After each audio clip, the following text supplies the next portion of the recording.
I recently found myself drunk and abandoned in the bowels of downtown near midnight. Being unable to locate my keys, much less drive, I decided to wait for a bus just outside the bar. 3 night owls like myself had already perched there, barely leaving room for me to flop down like a sack of manure.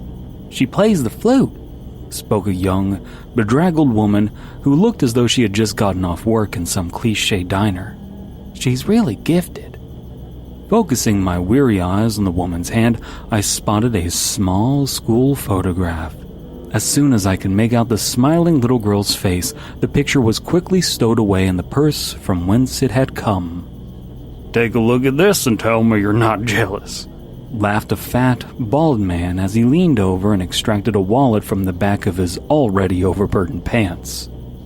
The man threw open his wallet casually, like a cop showing off his badge. 2 photos resided therein, one depicting a young boy in a soccer uniform, the other a girl of the same age holding a kickboxing trophy.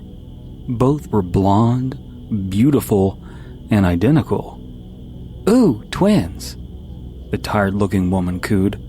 "You're going to have your hands full." At that point, I was already peering at the ancient, matronly woman on the far end of the bench.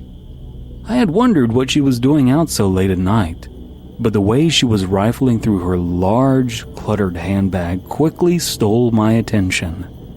"Oh, I know I have it in here somewhere," the slight elderly woman fussed. "Goodness gracious, I have to organize this thing." Finally, her bony hand drew out a small white book with kittens adorning its cover.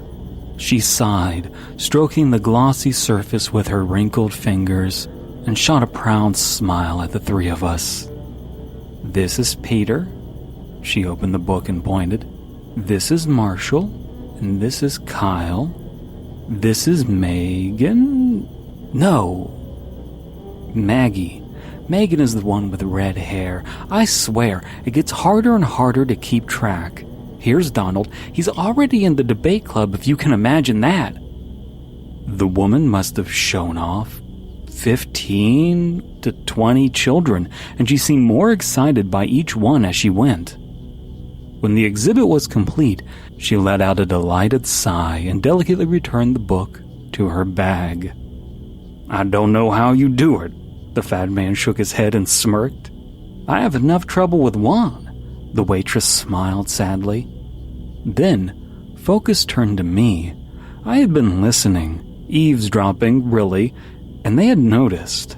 The 3 of them looked over at me, smiling politely. "How about you, sweetheart?" the old woman asked.